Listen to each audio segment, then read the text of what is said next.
Sveicināti televīzijas skatītāji, radio klausītāji un tie, kas mūs vēro internetā. Sveicināti digitālo humanitāro zinātņu raidierakstā, kas notiek Delī projektā ietvaros. Un šodien mūsu viesis ir Sanita Martena no Rēzeknes Tehnoloģiju akadēmijas. Un es tev, Sanita, došu iespēju pašai iepazīstināt ar sevi, lai es neaizmirstu kādu no taviem nosaukumiem oficiālajiem. Jā, labdien! Oficiāli un neoficiāli esmu Sanita, kas dzīvo Latgalē, Rēzeknē, strādāju Tehnoloģiju akadēmijā Rēzeknē. Esmu profesora lietišķajā valodniecībā un pētniecībā darbojos Reģionālistikas zinātniskajā institūtā, kas arī ir daļa no akadēmijas. Pirms tam ir bijušas dažādas citas darba pieredzes gan Latvijā, gan ārvalstīs, bet šobrīd tā ir Rēzeknes Tehnoloģiju akadēmija.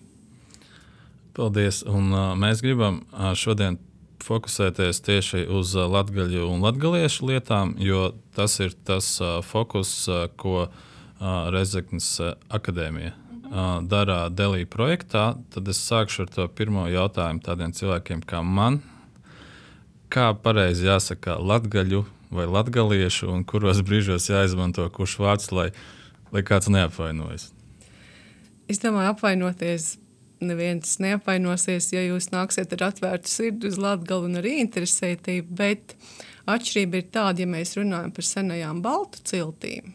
Latgaļi, sēļi, kurši, zemgaļi, tad arī ir latgaļi un latgaļu valoda, senā baltu. Ja mēs runājam par mūsdienu Latgali, tad mēs runājam par latgali un latgaliešiem, jo mēs senajā baltu valodā vairs nerunājam tajā latgaļu. Un pirms vairāk nekā 100 gadiem Francis Kempis sāka lietot šo vārdu latgali un latgaļīši. Dažreiz viņš teica arī, rakstīja arī latvīši pretī baltīši. Tie, kas latvīši, kas dzīvoja Latgalē, tie bija vai nu latgalīši vai latvīši pretēji baltīšim. Un līdz ar to tad latgaļīšu un latgaļīšu valoda. Latgaliešu būtu no mūsdienu perspektīvas precīzāk. Tas tā arī Padomju Savienības gados latgaliešu valoda, un arī šobrīd mēs runājam par latgaliešu valodu, kā valodu, kur tiek lietot Latgalē un ārpus. Un, vai par latgaliešiem mēs dēvējam, tad tā ir iekšējā un ārējā identifikācija. Cilvēki, kas nerunā latgaliešu valodā, arī var dēvēt sevi par latgaliešiem, ja viņi dzīvo Latgalē. Šis jau ir komplicētāks jautājums par identitātēm, bet atbildot uz jautājumu, tad šobrīd latgaliešu valoda un latgalieši. Ļoti interesanti, jo es biju gaidījis, ka būs cita atbilde, ka būs līdzīgi kā ar itāļiem un itāliešu valodu. Jā. Bet tad tu saki, ka latgaļi tas ir vairāk ar tām senajām ciltīm, bet mūsdienās gan valoda ir latgaliešu, gan cilvēki ir latgalieši. Jā. Okay, jā. Paldies. Es atkārtoju vairākas reizes, lai es labāk to iegaumētu. Pastāsti, kas ir tas, ko ar latgaliešu lietām saistītu jūs pētat Rēzeknē?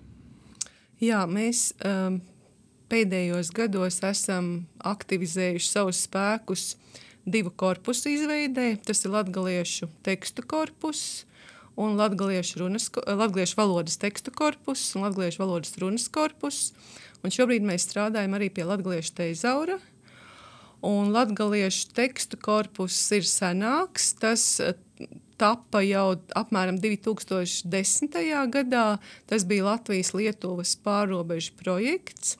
Tad nebija vārds digitālo nelietoja, bet par humanitārajām zinātnēm un infrastruktūru. Kaut kas bija tajā nosaukumā. HIPI-LAT-LIT saucās. Un tad partneris mums bija Vytauta Dižā Kauņas universitāte un Latvijas Universitātes Matemātikas informātikas institūts. Un tad vēl bija Rēzeknes augstskola, vecais nosaukums. Un mēs sākām veidot akadēmijas pētnieki šo latgaliešu valodas tekstu korpusu. Un tas bija speciālais korpus, 1 miljons vārdu lietojumu. Un tur tika iekļauti teksti no atmodas laika. Tie nebija senie teksti, apmēram no 1988. gada.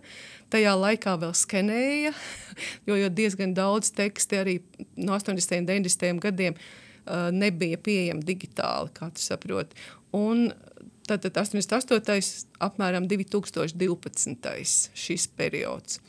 Tad valsts pētījuma programma, kas bija pirms Dhelī, arī Sanitas Reinsonas vadībā, tajā mēs turpinājām šo korpusu veidot, un plus vēl 1 miljons vārdu lietojumu, un tur tad mēs iekļāvām tekstus, kas ir sākot ar 2012. gadu, līdz mūsdienām pat 2022. 23. gada teksti, gan daļliteratūras, gan mediju teksti, populāri zinātniski, daži juridiski, piemēram, Satversme ir tulkot latgaliski un tam līdzīgi.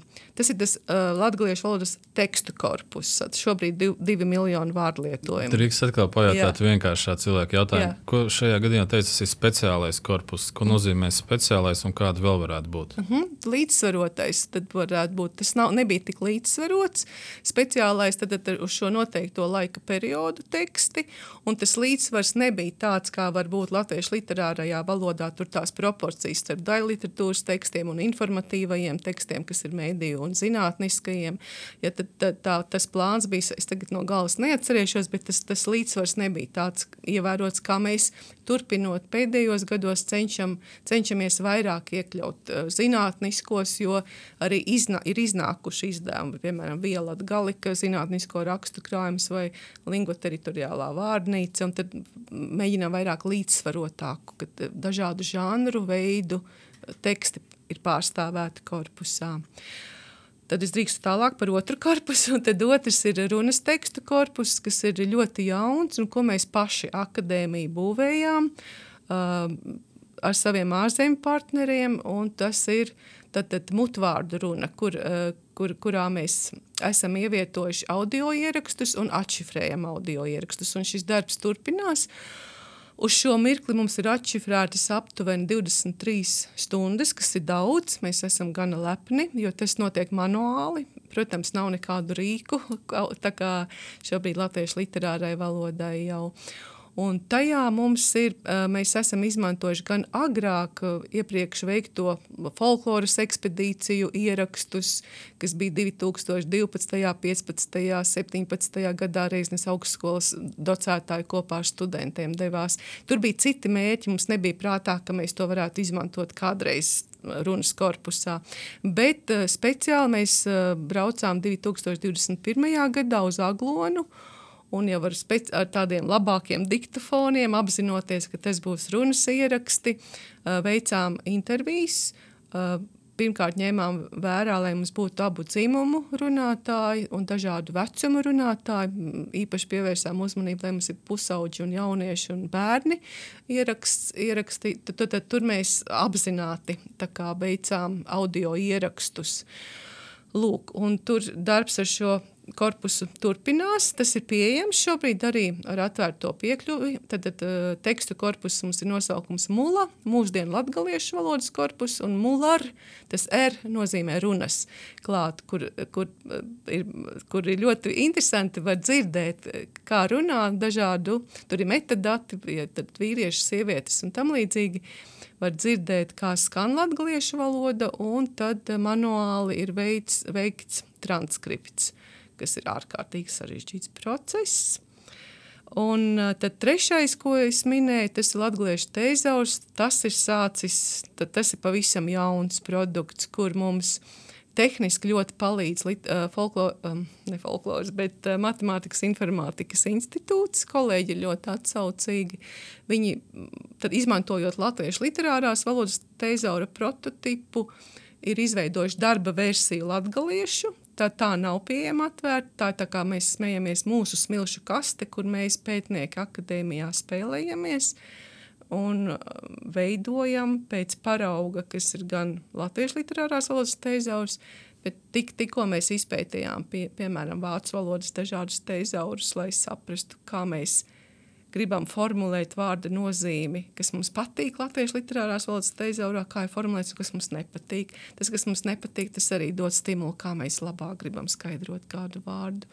Un, piemēram, es tikko esmu strādājis, lai tāds priekšstats, un mēs tajā iekļaujam teizaurā šobrīd tādus vārdus, kas varbūt vairāk atšķirs no latviešu literārās valodas vārdu, piemēram, ērkšķoga, latgaliešu valodā ir agrista, Un tad es sāku pētīt agristas pieejamās vārnīcās, kas mums ir vai Lukaševičam, ir vai Slišanam no mūsdienu autoriem, vai arī, piemēram, iepriekš Izlokšņu vārnīcās. Tad es atrodu, ka agrista vēl ir, citi autori lieto vēl citādu šo vārdu agrists vīriešu dzimtē. Tad atrodu, ka vēl ir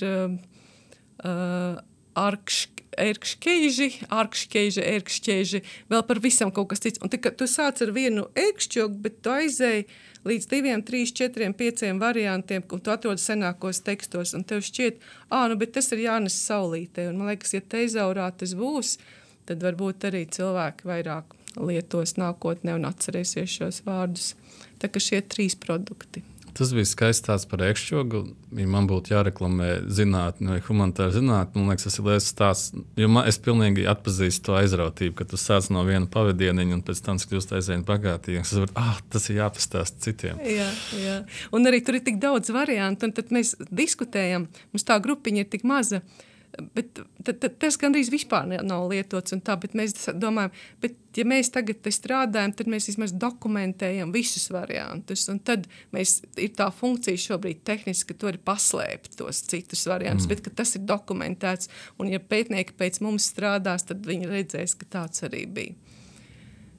Jā, tas patiešām daudz interesanti pavadieni no tevis teiktā. Es gribēju pajautāt par šī te rakstu valodas un mutvārdu korpusu, kur atkal nezinot cilvēkiem, ka tie ir gandrīz tā kā paralēli korpusi, bet es nojaušu, ka īstenībā jau tas valodas lietojums rakstiskajā korpusā un mutvārdu varētu krietni atšķirties. Jā. Vai tu vari pastāstīt par to, kā atšķiras latgaliešu valoda rakstītā, varbūt no runātās? Pirmkārt, tekstu korpusā tas, ko mēs iekļaujam tekstus pēc 2012. gada, mēs speciāli atlasām un iekļaujam, kas ir publicēti un rediģēti.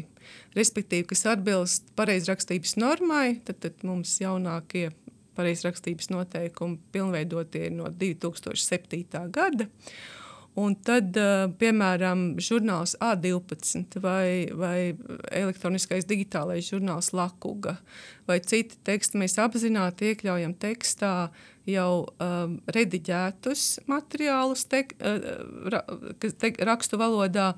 Tas mērķis, protams, ir, jo tas vēl nav lemmatizēts korpus un nav morfoloģiski marķēts, un to ir ļoti grūti izdarīt, ja tas neatbilst noteiktai normai. Un tāpēc mēs tajā turpinājumā, tad pēdējais tas miljons, kas ir no 2012. līdz 2022. 23. gadam, mēs mērķtiecīgi atlasām tekstus, kas ir šādi jau rediģēti. Savukārt, kā tu vari iedomāties mutvārdu runa, cilvēku ir brīva, plūstoša, tur vairāk ir arī kontaktvaloda ietekme, tad mēs redzam latviešu literārās valodas ietekmi, mēs redzam krievu valodas ietekmi, dažkārt angļu valodas ietekmi, cilvēks runā brīvi. Un tas ir daudz interesantāk, bet tas ir valodniekam daudz sarežģītāk, kurš veido. Jo, ja tev ir jāveido transkripti, ko mēs darījām, jā, tas ir nenormāli interesanti, nenormāli sarežģīti. Un tas prasīja mums pāris mēneši vai pat vairāk darba grupā. Mēs diskutējām, strīdējāmies, kamēr vienojamies par konvencijām, kā tad mēs atveidojam. Ja, kā mēs atveidojam, ja piemēram, mēs zinām, ka pēc pareizrakstības normas būtu tā, bet cilvēks runā tā. Tad mēs vienojāmies, ka tas ir... Mēs ievērojam ortogrāfijas principu, bet saglabājot izloksnes īpatnības.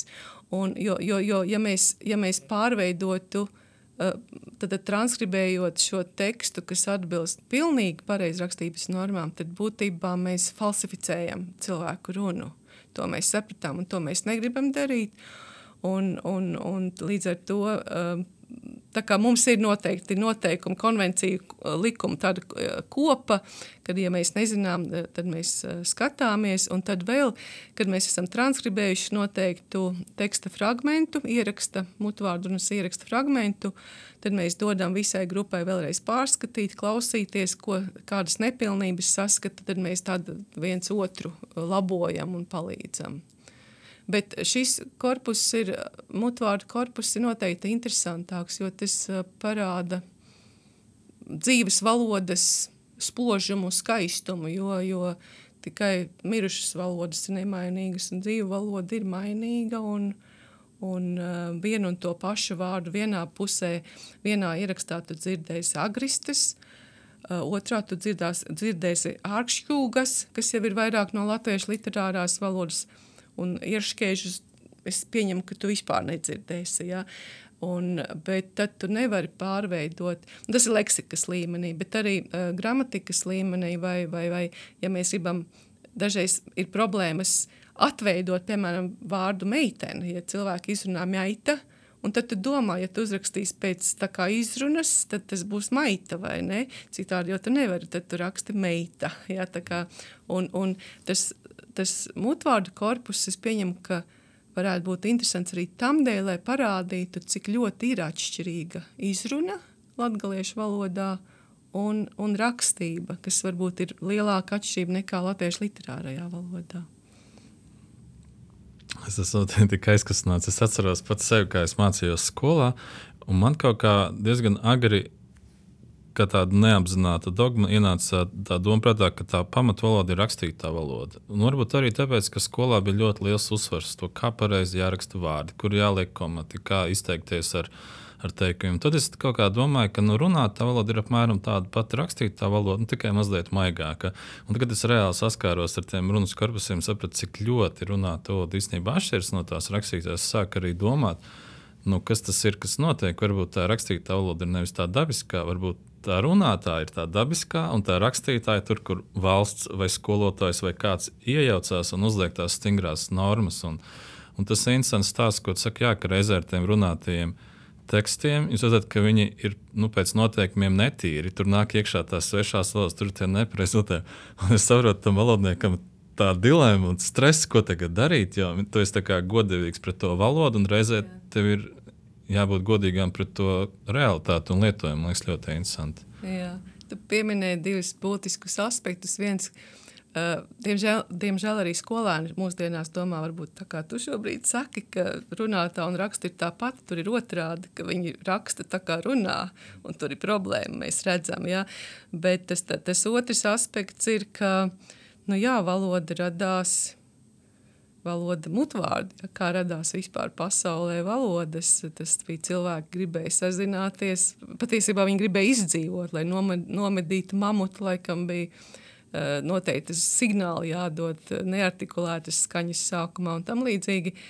Un tad, kas ir literārā valoda, tas jau ir tāds mākslīgs konstrukts, ja, tā kā pie 19. gadsimta otrajā pusē vienojās par šo latviešu literārās valodas normu, tā kā sāka normēt, tad tā ir mākslīgi konstruēta norma uz noteiktas izloksnes, dialekta bāzes, bet tā cilvēki jau runāja un runā ļoti atšķirīgi, ļoti dažādi, un tas veido to valodas stiprumu, literārās valodas stiprumu, jo latviešu literārā valoda, manuprāt, arī ir stipra un ilgtspējīga un dzīvot spējīga, kamēr ir šie visi varianti, tas tā kā saknes, kas to stumbru baro. Un ja tā kā mums zūd izlokšņu īpatnības, cilvēki, arī sociālo grupu īpatnības, kā cilvēki runā, tad tā valoda vairs nav tik dzīva, viņa kļūst ar laiku pati par dialektu izloks nākamai lielākai valodai, jo dzīves valodas pazīme jau ir, ka tā ir dažādi varianti, sociālie un reģionālie varianti. Tā kā es esmu sociolingviste, tāpēc es ārkārtīgi priecājos par šo reģionālo daudzveidību. Par sociālo grupu daudzveidību es nevis varbūt priecājos, bet es mēģinu pētīt, saprast, kāpēc tur skolēni runā tā vai citādi, bet atgriežoties pie latgaliešu valodas mutvārdu korpusa, tas ir ārkārtīgi interesanti. Un arī viena daļa tekstu mums strādāja arī Armands Kuceņš, kurš bija veicis ierakstus 2017. 19. gadā Sibīrijā, un tur arī daļa ir korpusā no Sibīrijā pierakstītajiem tekstiem, un tad tev ir tāds milzīgs pārsteigums, kā cilvēki, tā kā vairāku paudžu, 3., 4. paudzē vēl var kaut ko teikt latgaliski, kur, protams, puse teikumu varbūt ir krievu valodā, un tu nespēj to šādi no tīrības aspekta aplūkot, jo tu zini, ka jebkura valoda tā ir sociokultūras kontekstā balstīta noteikta apkārtnē, noteiktā vidē, cilvēkus interesē noteikti temati, viņi nodarbojas ar noteiktiem amatiem un tam līdzīgi, un tas viss atspoguļojas valodā. Tā ir viena lieta, un otra arī šis sociolingvistiskais konteksts, kas ir ar kuriem cilvēkiem kontaktā mēs dzīvojam, tas arī atspoguļojas valodā. Un tu to zini, un tu redzi, kāpēc tā valoda ir tāda, ka varbūt netik tīra, ja tā preskriptīvi es teiktu netik tīra, bet ja deskriptīvi es teiktu, tad tas ir diezgan dabiski, ka valodā ir šādas pazīmes atspoguļojas. Es gribēju šo paturpināt. Es gatavoties raidījumam lasīju par to, ka liela daļa latgaliešu valodas lietotāju to primāri sajūt vai izprot kā mutvārdu valodu. Un tur tālāk es redzu, ka tur ir tā problēma, ka viņi būtu gatavi lietot, bet viņi jau ir ierobežojuši to lietojumu uz mutvārdu valodu, un tā rakstiskā, kādā ziņā kalpo tā vieta, kur tie likumi tiek konstruēti, kur valsts valodas centrs to kontrolē. Kā tu redzi, vai tagad šajā digitālajā laikmetā no vienas puses tas dara pieejamāku latgaliešu valodu digitālajā vidē, bet no otras puses, vai tur nav tā problēma, ja lietotāji viena daļa uztver to kā primāru mutvārdu valodu, vai tu redzi, ka ir iespējams tā kā apiet to rakstītās valodas, lai kaut vai dokumentētu, tev jāpāredz to rakstu valodu, un es kā pats kā rakstnieks uzreiz jau sajūtu to kaut kādu diskomfortu, ka tu sāc domāt citādāk, tu sāc sev cenzēt, un tad visi šie jautājumi, kā tu redzēji, vai tas mainās kaut kā ar šo digitālo laikmetu? Ļoti. Es teiktu ļoti. Es sākšu no vienkārši valodas lietotāju perspektīvas. Ja sākotnēji kaut kad es atceros sevi bērnībā, kad mājās mēs es runāju ar mammu un brāli latviešu literārajā valodā un ar tēvu un vecmāmu latgaliešu valodā. Tad tas nebija ne internets, nekas, un tad tā bija tāda mutvārda, un skolā nemācīja. Un, ja es tagad skatos mūsdienas, un sociālos tīklus, kur jaunieši raksta latgaliski, pat arī Facebook grupas, piemēram, Ausmiņa kebabs, kas ir gan Reizeknē, gan Rīgā, ja tu atver Facebook lapus, viņiem ir daļa teksta latgaliski. Un es pieņemu, ka tā vajadzība rakstīt digitālajā laikmetā, tas ir paradoxāli. Ir no vienas puses tā kā mazāk, es varu ierunāt audio ziņu tūlīt, jo būs runas atpazīšanas rīks, mums vispār nebūs jāprot rakstīt. Bet no otras puses tā vajadzība sazināties, un ja es gribu rakstīt kaut ko latgaliski sociālo tīklu vietnē kādā, viņi ir, un cilvēki tā kā tur sākas tās, kad mēs iekšēji viens ar otru strīdamies, jo valodnieki tā kā pārmet, ka nav pareizi ieraksti, neatbilst latgaliešu valodas rakstu valodas normai, bet no otras puses mēs skolā gandrīz nemācām latgaliešu rakstu valodu. Tā ir pārmantotā valoda ģimenē, padomu laikos tas bija aizliegts. Arī skolā, es to daudz, kur esmu stāstījusi skolā, man bija latviešu valodā ļoti labas atzīmes, un skolotāji dzirdoties starpbrīdī runāja ar klases biedriem latgaliski, teica, Sanita, tev nebūs 5. Un manī ieslēdzās ļoti lielas sāpes, ka es pat starpbrīdī nedrīkstu runāt tajā valodā, ar kurā es runāju mājās. Un tad šobrīd tā nav. Latgaliešu valoda var būt kā izvēles priekšmets, bet es lasu diskusijas, cik daudz tur naudas vajag vai nevajag. Jo valodas tā kompetence, ja valodas zināšanas, kā mēs mērām, tad klasiski nekas nav mainījies. Vai tas ir digitālā vide, vai tā ir nedigitālā vide, mēs mērām pēc prasmes lasīt un rakstīt. Jo tikai, ja es protu runāt, es saprotu, ko tu man saki, un tu nevari uzrakstīt neko latviešu valodā, un tu nevari izlasīt, tad es neteiktu, ka tev piemīt latviešu valodas kompetence. Un tāpat ir ar latgaliešu valodu. Tātad latgaliešu rakstu valodā lielākai daļai cilvēku, kas raksta sociālo tīklu vietnēs vai Facebook grupas veido, viņi jau ir padomju laika produkts tā kā es, kuriem nebija skolā latgaliešu valoda. Un ir šobrīd izstrādāti noteikumi, Lakuga publicē video lekcijas un tā, un es pat izmantoju ik pa brīdim, paskatos, kad es latgaliski rakstu, jo es arī neesmu mācījusies. Un tad es mācos, jo es gribu uzrakstīt kaut ko latgaliski. Un tad no vienas puses digitālās platformas un viss šobrīd piedāvā lielāku iespēju apgūt latgaliešu rakstu valodu. Bet no otras puses, ja es protu runāt, man nav īsti motivācija dažreiz, ja es gribu tur Facebookā ierakstīt kādu tekstu latgaliski, es rakstu tā kā protu, tā kā pēc izrunas, jā. Un tad ir jautājums, kas ir labāk, ka vispār neraksta neko, tad, ja viņiem visu laiku pārmet, ka ir nepareizi, viņi tad raksta latviešu literārajā valodā, vai tas ir tāds jautājums, kur grūti atbildēt, kas ir labāk, vai es saku, tad paskaties, atver, tas nav grūti tos noteikumus un ieraksta atbilstoši normai latgaliski. Bet es varbūt netik precīzi šobrīd atbildu uz tavu jautājumu, bet varbūt es virzu, ka cik svarīgi ir gan pašai valodai, valodas dzīvotspējai, kur ir minēti 9 faktori, kas ietekmē valodas dzīvotspēju. Un šī rakstu prasme, izkopta tā tekstpratība, jeb literasija, ir viena no, tas ir pašai valodai, un arī no valodas lietotāja perspektīvas, ja mēs piedāvājam un skolā beigtu diskutēt par to, vai vajag vai nevajag, bet vienkārši ļautu un finansētu tie, kas vēlas mācīties latgaliešu rakstu valodu, izlasīt tekstu un pašam veidot savu tekstu. Un tā ir tā valodas kompetence. Un es tikai runāju un tu saproti, ko es latgaliski saku.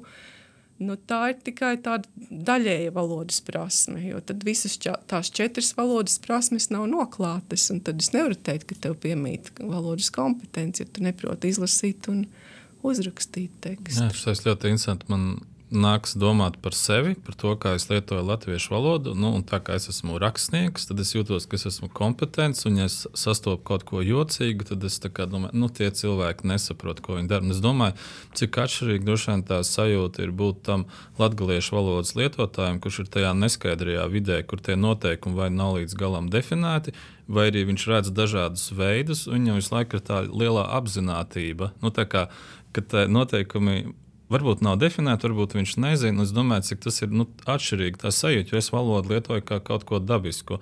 Un tad kaut kādos brīžos varbūt, un tagad es darīšu ar viņu kaut ko neparastu, kaut ko tādu, ko valsts valodas centrs varbūt man liektu, bet tad es apzinos, ka tas ir kaut kāds tāds transgresīvs akts. Un es domāju, ja man būtu ikdienas valodā, tagad tas stress, zināt, ka nav skaidrs, kā to dara, tas kaut kādos brīžos man varbūt atturētu lietot, un es domāju, kas tas atkal ir. Tā ir kaut kā tā psiholoģija, ka, ja es zinu, ka es nevaru 100% perfekti, tad es esmu piesardzīgs. Vienkārši sāku domāt, cik ļoti atšķirīgs arī tās dzīves izjūtas valodas lietojumā, atkarībā vai tu esi tā valsts valoda, latviešu valoda dominējošajā telpā, vai arī tu esi, tev dzimtā valoda ir šī tā reģionālā. Tā ir, un tā kā atkarībā, ko tu raksti, kāda veida tekstu. Tu kā rakstnieks, protams, tu neuztrauc, tu veltīsi laiku, lai ieskatītos vārnīcā vai varbūt gramatikas normās. Ja tu neesi pārliecināts, tu noteikti to darīsi, un tev būs literārais redaktors, tev būs korektors, kas arī latgaliski iznākušajās grāmatās tāpat ir gluži tāpat kā latviešu literārajā valodā. Ja es runāju, piemēram, par daļu literatūru, es pati neesmu rakstniece, bet es lasu tekstus latgaliski, un es redzu, ka katrā grāmatā ir šie redaktori un korektori, apmēram vien un tie paši cilvēki, jo tas skaits ir ierobežots. Bet, ja es gribu rakstīt tādā sociālo tīklu vietnēs, tā kā, ko es minēju iepriekš, tad jau tev ir slinkums. Cilvēks ir slinka būtne, un es viņu saprotu. Ja es gribu ātri uzrakstīt, ka svādiņa ausmiņa kebabs nastrodos par to, ka mums ar Saņitu būs kozas. Bija tāds reāli teksts. Jā, vai Valters Saņita precās, kaut kas teica. Un tu gribi uzrakstīt ātri to tekstu, jo tev vajag ātri ielikt tā kā ziņu. Un tad es domāju, ka pirmkārt tev fiziski varbūt nav laika tu neesi skolā mācījies, kā to raksti. Tu raksti pēc izjūtas, jo tu runā, un tu esi Un tas nav valodnieks, kas vada Ausmiņu kebabs, ja? Viņš ir uzņēmējs. Un viņam ir tik spēcīga reģionālā identitāte, ka viņš to dara, jo tā ir viņa būtība. Viņš negrib nevienam neko rādīt, tā ir viņa identitāte.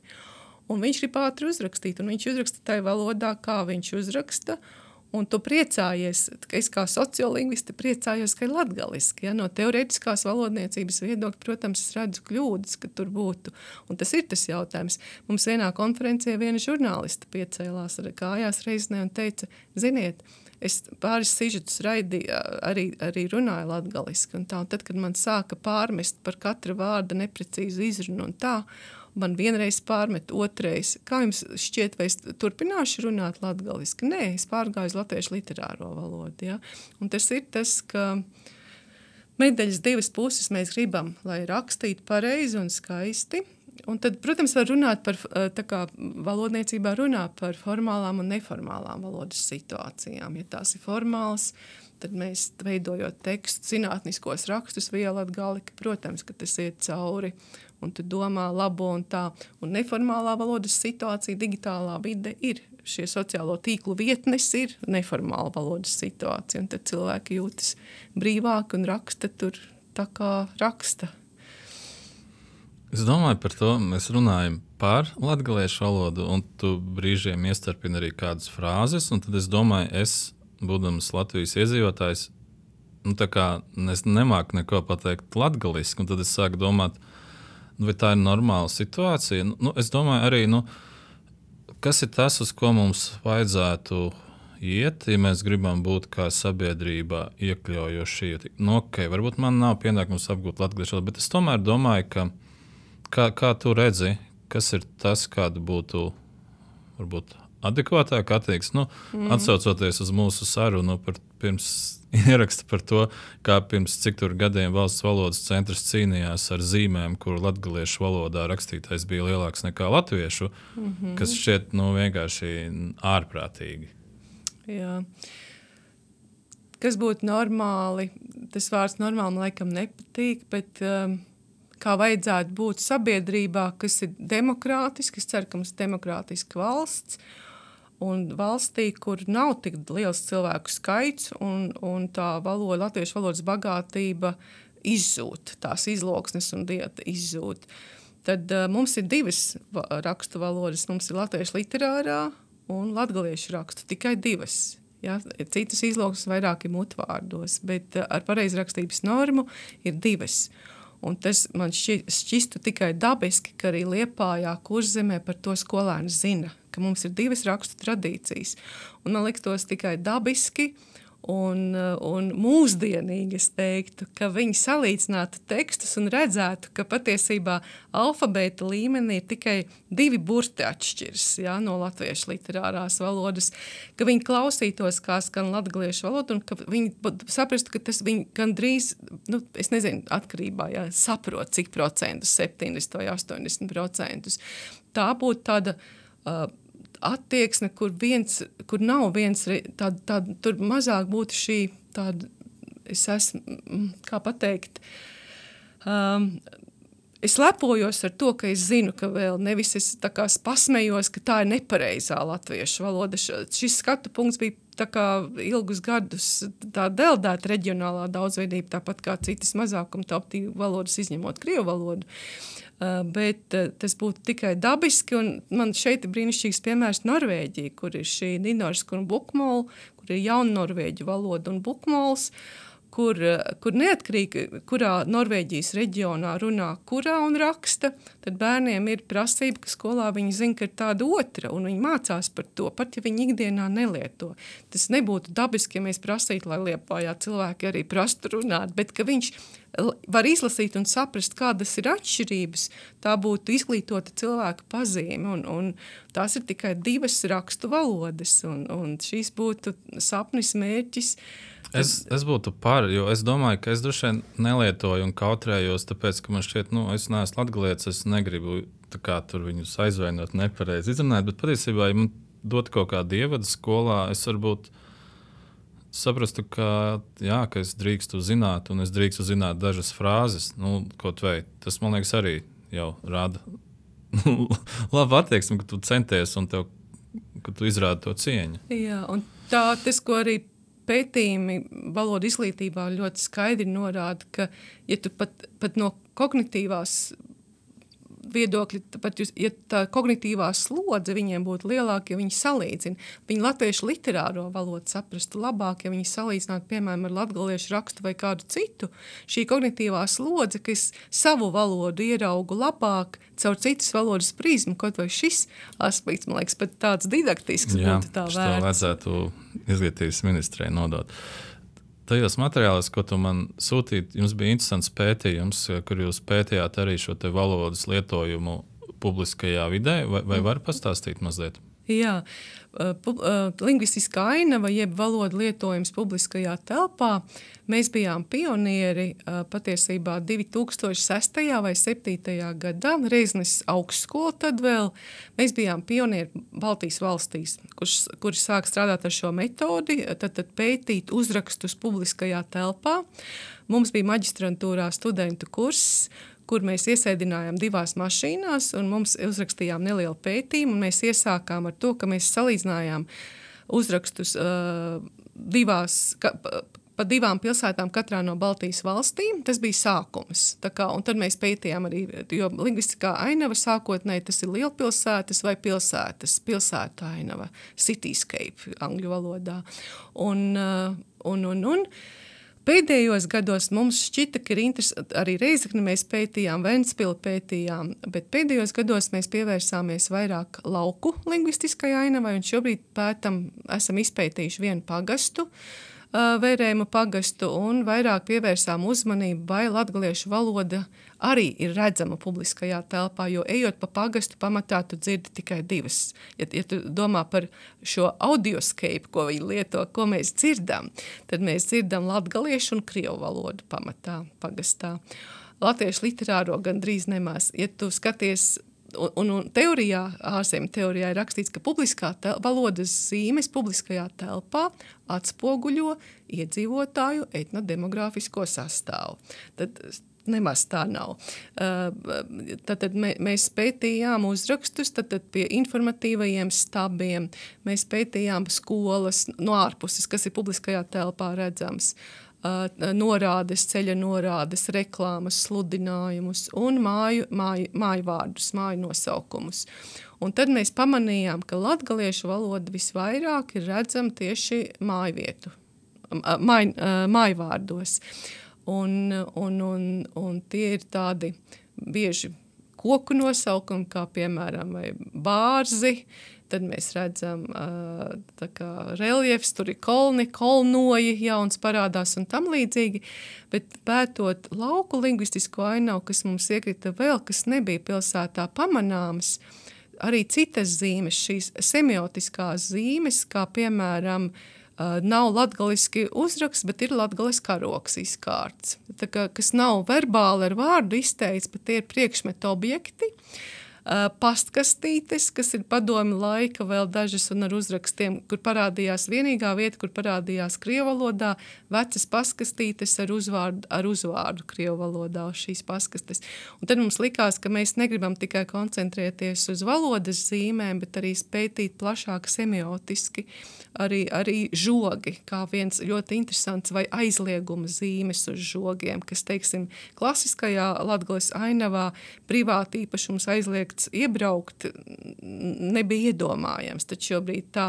Un tad mēs sākām skatīt valodas zīmes kontekstā plašāk kopā ar visu semiotisko ainavu, lingvistiskā ainava kā daļa no semiotiskās ainavas. Es ceru, ka es pārāk. Tas ir ļoti interesanti. Es domāju, jo arī tā pirmā intuīcija būtu tāda, ja cilvēkam valoda ir svarīga, viņš viņu lieto gan mutvārdos, gan tiešām viņš to identitāti pastiprina, izrāda, liekot arī šīs rakstiskās zīmes. Tad mēs atgaramies, ka viņi nezina rakstiski. Un mums viena no hipotēzēm ir, ka cilvēki nezina, kā rakstīt, un tāpēc viņi neraksta. Tā ir viena hipotēze, man nav pierādījuma. Tas, ko es iedomājos, es domāju, varbūt tas ir līdzīgi, kā es būdams latvietis, tajā digitālajā vidē brīvi lietoju daudz ko angliski. Varbūt, ja kāds saskaitītu, viņš arī konstatētu, ka patiesībā matulis 40% ir to angliski. Tas man neliek domāt, ka es neesmu pa īstam latvietis vai ka es nemīlu latviešu. Līdzīgi ir interesanti, ka tā arī latgaliešiem Es domāju, ka tas nav gluži identitātiski atspoguļojums. Ja? Tā kā lingvistiskā aina var būt cilvēki, kas jūt. Es pat teiktu, tā mana hipotēze, kas drošāk jūtas latgaliešu valodā, tie arī liek šos uzrakstus, vai kuriem ir konsultanti pazīstami, kā tad pareizi tas būtu latgaliski, un citādi nē. Bet arī, tā kā es teicu, piemēram, uzrakstu vai paziņojumu pie kapsētām vai tās zīmes visas, pat tie cilvēki, kas pagastā runā, es zinu, viņi visi runā latgaliski, tie iekšā runā. Bet es pieņemu, ka viņi nav mācījušies un pagasta sekretāri nedomās, kā to tagad latgaliski uzrakstīt. Viņi šo paziņojumu uzrakstīs latviešu literārajā valodā.